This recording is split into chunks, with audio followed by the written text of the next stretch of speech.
as you can see, the two of us know a thing or two about this. Is so, how do they talk with these on? Give us a second. As you can see, we know a thing or two about swords. So today, us two nerds are gonna show you how these would have really been used. Between the OT trilogies, the prequels, the animated series, the comic books, the books, and the new stuff, we have a bunch of different depictions of how these lightsabers were used. But which of these is the most accurate? And is there a better way to use these based off of real swordsmanship? Before we can answer that, we have to take a look at the lore. So the first big argument is, does the lightsaber blade have weight? I say yes. I say the blade must have mass and weight for it to function like it does on screen, like it's supposed to, like a sword. Sure, maybe it's lighter than a normal steel sword, but it's gotta have something there. One of the reasons I say this is because I have experience with weightless blades. If you have ever played a VR game, you know exactly what I'm talking about. How awkward is it? It's so awkward. There's no interplay, you just wave it around and things die. Yeah, and so when you played the Blade and Sorcery mod with the lightsabers, what was the most effective tactic? Now, I mean, if we want to have fun, we'll use real techniques, and it is fun, but let's be honest, if you want to win, you just wiggle your sword out in front of you, and that's the most boring lightsaber fight ever. It's not what the original creator, George Lucas, would have wanted. I say the blade has weight. Plus, the way they look on screen in every iteration we've seen them, they interact like they have weight every single time. And that's because the prop that the actors are using does have weight, because this is plastic. It's not actually a laser beam, or it was aluminum, or it was whatever it was. There was something on the other end, and they were using it like that because they had to map something to this blade. It's way too much to ask of your actors to just have a hilt and pretend like you're hitting and track that, and then have the VFX team track that. That would be awful. And it would also make a really crappy sword fight. Some people have tried to claim that no, they don't have mass, but there's some sort of resistance, some magnetic gyroscopic effect or air drag, and I simply say that's not how that would work, because that's not the way they function on screen. They function like there's mass in the blade. That's how every actor has used it. That's how every animated series has used it. That's how everybody, even in the books, has described it, that it does move like there is mass in the blade, not like there's air drag. That would be different. And so we're just gonna say the blade has mass. The next thing to discuss is how much does the overall weapon weigh when you're using it. Originally, George Lucas said that this lightsaber weighed 40 pounds, like Excalibur. And there's a lot to unpack here. Excalibur probably looked like this, a one-handed transitional period sword that weighed 2 pounds. 2 pounds at the most. And so, no, it didn't weigh 40 pounds. This comes from a misunderstanding that a lot of people back in the beginning of Hollywood had, that these swords were big and chunky and heavy and didn't really, you know, that older swords were heavy, and they weren't. They were fast. Otherwise, we wouldn't have used them. So the idea that the lightsaber weighed 40 pounds is ridiculous in the first place. If anything weighed 40 pounds, regardless of how long or if you pick up a 40-pound weight, you aren't swinging that around and fighting with it. For instance, this big honkin' sword here that is taller than Clark and I, this weighs, guess how much this weighs?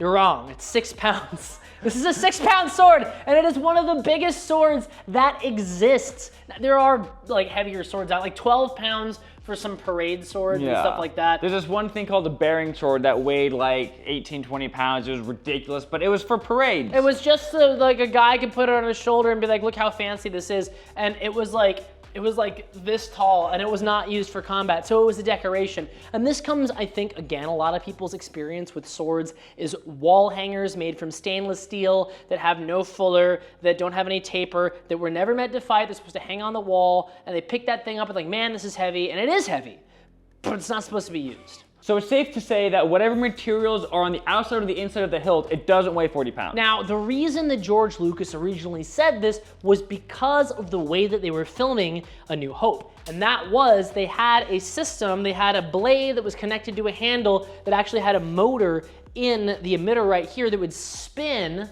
the blade that was coated in film, so that it would reflect light back at the camera. They were trying to make an effect that would automatically make that laser, that, you know, the glowing bit on the camera itself, as opposed to going back and rotoscoping it. And the problem with it was really delicate. They had a wire running from the actual thing up the actor's sleeves. It was delicate, it would break all the time. And because of that, you get choreography that that looked like this. It was very small, it was very petite in the original film because, well, these would keep breaking and it just didn't work. I remember Mark Hamill said he broke like 1 million of them. And they quickly abandoned that. If you watch A New Hope and then you go watch Empire Strikes Back, the fighting dramatically changes. And that's because the technology they were using to make the lightsaber effect dramatically changed. They ditched that and they went to just painting the blade on in post-production, and that's when you get the lightsaber fights from the original trilogy that we actually like, Empire Strikes Back and in Return of the Jedi. Those were sick! The one in A New Hope was great, but it was constrained by the technology. Realistically, the maximum that any one-handed bladed object could weigh is around 4 pounds. Yeah, anything more than that's getting into the territory of not really being useful anymore. So the lightsaber probably altogether weighed between 1.5 to 3 pounds max. The next question is, how do they interact with each other? Obviously, the lightsabers don't just phase through each other like a beam of light, like a flashlight actually would. There's something going on here. They connect and they do not pass through each other. What happens after that is very much up for debate because some people say that they come together and they actually stick, they're attracted to each other. This was stated in Star Wars Rebels, but we really don't see this happening in any of the major films, and frankly, we don't even see it happening in Rebels, except for maybe that one scene. The other option is, do they bounce off each other? There is actually some, corroborating evidence on this because most lightsaber clashes end in the swords coming apart like this. Now, to be fair, this also happens with swords as well. They do kind of bounce because we're not using sharps and the blunted edges tend to spring off of each other as opposed to sticking together like sharps would. The other thing we have to determine is whether or not the lightsabers can slide up and down each other. With the props that we're using and the props that the actors are using, yes, they can slide up and down each other, but we can fix this a little bit in choreography. It's easy enough to just not slide the blades, and one of the biggest reasons why we wouldn't do that is because it makes it way too easy just to slide down and hit the hand, which would be the exact thing I would do every single time if that was what was happening. So now that we've laid out all the different variations in the lore, let's start combining bits and pieces to see what works best for that combination. First, we're going to combine the idea that the lightsabers are drawn together and it is hard to slide up and down the blade. There's some element of friction. And if we're going to have this combination, the best way to use this is like the longsword. So in a longsword combat, ideally what we want to do is make an uncontested hit. If I can just hit him and he can't hit me, I win. But that's not always what's going to happen. What's probably going to happen is not wanting to have my arm chopped off, I'm going to parry him. So if I cut here, he parries me. And now we're in something called the bind, and the swords have bit. The bite is when two sharp blades come together and they hit each other, and the blades will actually bite into each other, causing quite a bit of friction, meaning it's not as easy to draw them apart or slide up and down, which is what we've recreated with the lore that we've used. So if we're here, what's going to happen is something called winding. The purpose of winding is to control this and keep yourself safe and keep them in danger. Right here, I'm in a pretty good spot. I have what we call the inside line, so I have a straight shot to his face, either a cut or a thrust. He doesn't want to be here, so he's gonna wind to establish that he is in control of this line. So as he thrusts at my face, if I do nothing, I'm getting hit, but if I pull my sword to the side, I can wind out of the way. And now I have him on the inside line, and we've gone back. If I thrust at him, he can do the same thing. Maybe he goes low, I have to do what's called counter winding, and now I've got this again, I can go at his leg.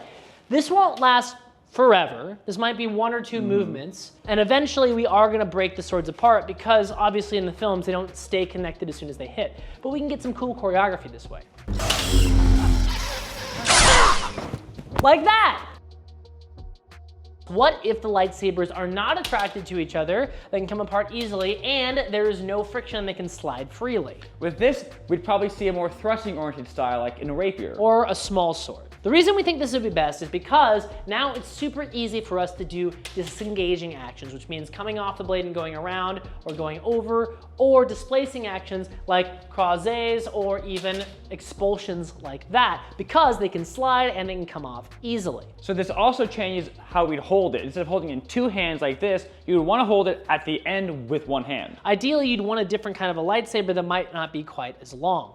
Holding it back here gives you more maneuverability and it keeps your hand more out of the way.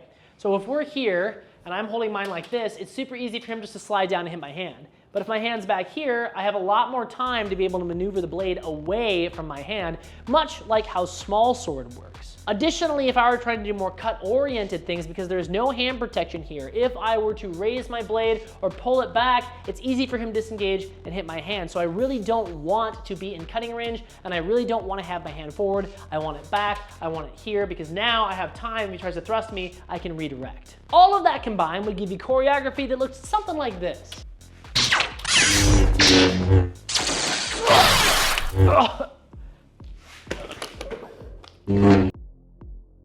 The next option is that the sabers bounce off of each other like this. And if that was the case, we'd probably want to do something that's a little closer to saber, but like the real one, the curvy guy. Anyway, so you get choreography that looks a little bit like this, where every attack would be bounced off, and you wouldn't come to the middle, you wouldn't meet like this, because we don't do that a whole lot in dueling saber or military saber. It's a very cutty weapon, and while there are some times when we'll come together like this, there's not as much thrusting, so it's not really something you want. And with that, you get choreography that look something like this.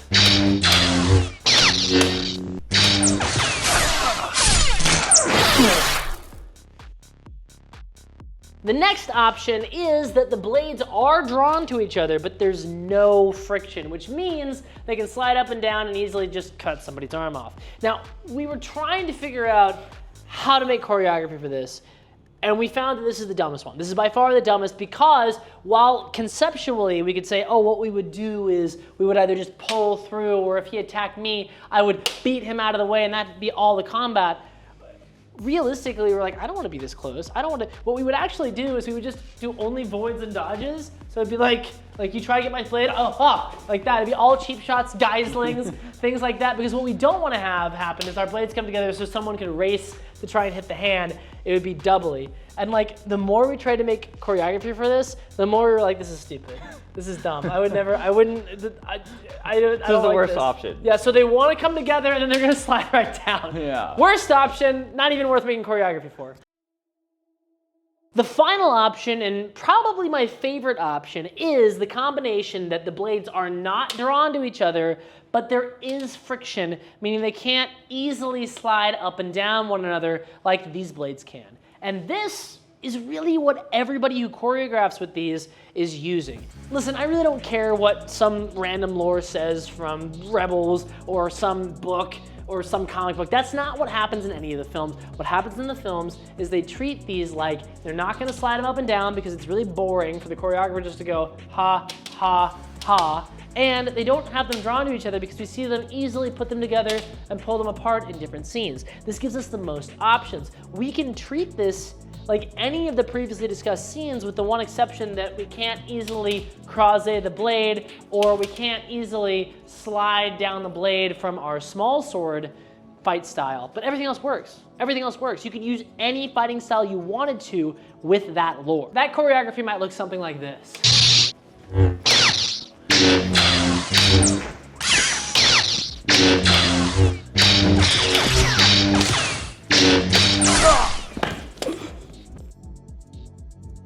And what you can see here is while the blades do come together, they immediately come apart, unless they're pressing on them. It doesn't look like they're attracted to each other.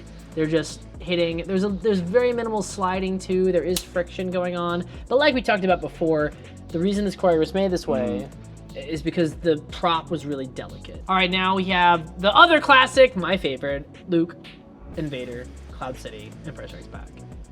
So you can see already that they're handling the blades differently based on the tech. There is some pressing of the blade. That's just kind of Hollywood, how they do it. But no sliding yet. But no sliding yet, and they're not attracted to one another. This is just a guard that we use a lot. This is kind of that last option we talked about, where there's no sliding, the blades aren't attracted, they easily come apart, and you can just kind of do the choreography you want to do. This really is my favorite fight. Yeah, it's a pretty solid fight. Oh, it's super solid. Got some distance play. What I love about this most is the story being told of Vader toying with Luke and the differences in the body and the way they move. Look at how little he's moving compared to Luke. Yeah, to the disarm, Yeah. which also no sliding. No sliding. So there is friction on the blade. We're seeing that they're not sliding them up and down. They're treating them like the blades have friction, but there's no attraction. All right, now let's take a look at Obi-Wan versus Anakin, everybody's favorite. And immediately, no sticking, a lot of bouncing. Almost looks like they repel each other. Yeah, I mean, I like this fight, but for different reasons. I just think it's really cool choreography. As for storytelling, I don't think it has the same emotional weight that Luke versus Vader does, because the storytelling beats are implied. The fact that they've built up this relationship and now they fight. The fight itself is a lot of cool moves without, do you know what I'm saying? Yeah. Like the interplay, you don't see one person being strong, one person being weaker. Well, because here it's also, there are master and apprentice, but at this point they're both masters, right? Yeah. So they should be pretty equal. Well, you say that. Some people make the argument that the reason that it's so similar is because they like learn from each other. I still think that that's an excuse made later. I do like this fight, don't get me wrong, but it's not Vader versus Luke. And there we actually have some binding too. See, they started to do the storytelling here. Here's the storytelling. It's not in the fight itself, it's in these moments between the fights, which I don't mind this. This is good. This is good. This is a good way to do this. Ooh, there it is! Yes! Okay, we're gonna react to this fight. I don't even remember this fight. Immediately spins in distance. They're just doing the Hollywood thing. They're not like, why are they doing this? Okay, we get the important backstory during them having their sabers together. I'm gonna skip this. They still have their sabers together, and they just let it happen. Walking around. I forgot. There's not much fighting going on here. I forgot most of this movie. Why did they? Oh, they're trying to establish that whole thing where they can like pull things from one part of the galaxy so they can do that MacGuffin thing where he has the saber later. They're not really doing anything. No. This is a bad one to do because it's more about what's going on. Yeah, so let's do a different one. Okay, we got Finn versus Kylo. Let's see how they do these lightsabers. Just a lot of talking. They charge in, big wild swings. Lots of close-up, lots of cuts. I can't really tell what's going on if I'm honest. It's too chaotic. Yeah. Do you notice the difference between Empire Strikes Back, how everything was pulled back and you can see what's happening and what's going on here? Like most of these shots, even in A New Hope, when they were doing tight stuff because the tech was limited, they're not limited by tech at all here. They've got all the tech in the world. And look at tight shot. I hate this. Why? Just so dumb. Yeah. Like, there's a million ways to get out of that aren't just let him push it. Also, that would be such a weak... You wouldn't have to push. It'd be such a weak position. Strong to strong. Yeah, okay, let's do it with Rey. In this one, we also see there isn't much, like, binding or sliding. It's very much they are kind of attracted, but they don't slide. They can bounce off. The attraction isn't strong. I don't think that they're attracted. I think that there's just friction. Yeah. I think, because, like, we never see them come together and stick. What we see is them hit when they want them to and separate when they want them to with no feeling of attraction. It almost seems like they're being repelled, like swords do. But what we are seeing is there's friction on the blade. Listen, what I'm seeing here is... a lot of running away. Yeah, what I'm seeing here is although there is inconsistency in the way the fight choreography is done, the lightsaber seems to be consistently handling as if there's no attraction on the blade, but there is friction. Yeah. Yeah? Is that what we're saying? I think so. Okay. We're seeing that pretty clearly in all of them. They operate like you would expect a sword to. Yeah, they operate basically like a sword made out of a laser would.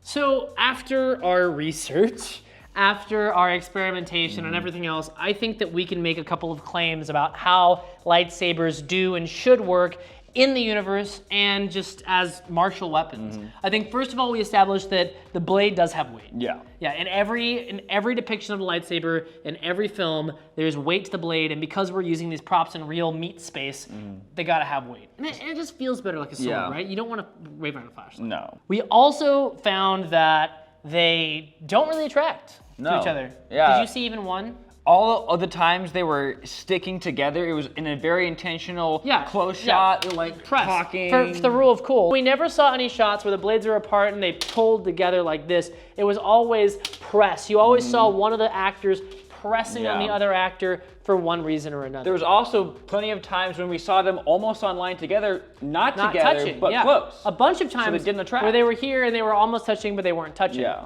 The one thing that we did see, though, is there seems to be an element of friction with the blades. They don't slide up and down super easy. We did see a little bit of sliding, but it was always pretty deliberate. Like, it was a yield parry. So if you cut at my arm, I can yield parry into it. There's a little bit of friction there, which is kind of how swords work. Yeah. But it's not so frictionless that you can just slide it all the way down the blade and hit the other person. It was usually an intentional slide, usually by the defender. Yeah. Yeah, not by the attacker, it seemed like. So to sum it up, in the movies, these are blades that have weight in the blade, are fairly light, that do not attract, but do have friction. How do we feel about that if the lightsaber was a real weapon? That, to me, makes the most sense, because that's how anything in this general sword shape, used like a sword, that's how they just always react. That's how pretty I realistic. want this to work. Yeah. All the other options, except for maybe the one where they didn't attract and they did slide, because you would do kind of epee kind of stuff. But all the other options had too many downsides. Yeah, and the way that the films appeared and how we think they'd actually work also give you the most options. You can do whatever you want with that, essentially, whereas the other ones you have to do it a certain way because of how they work. As a choreographer, all of the other lore options outside of a blade with weight that does not attract but does have friction have too many restrictions. There's too many things you couldn't do, but that combination gives you the most options while still explaining why everybody's not just sliding the blade down to hit the person's hands. It's just the most sensible. So with all of that, we have solved lightsabers once and for all. This is how they work. It is factual, and if you believe anything else, you are wrong. And if you don't agree with us, write a long, angry comment, because we need the engagement. Like, comment, and subscribe. A big thanks to all of our supporters on Patreon and YouTube memberships. If you want to support us, this is the best way to do it. This means we don't have to rely on the fickle whims of the algorithm and AdSense, and we can keep bringing you awesome content without fearing starving. So if you want to support us, consider joining for $1 a month.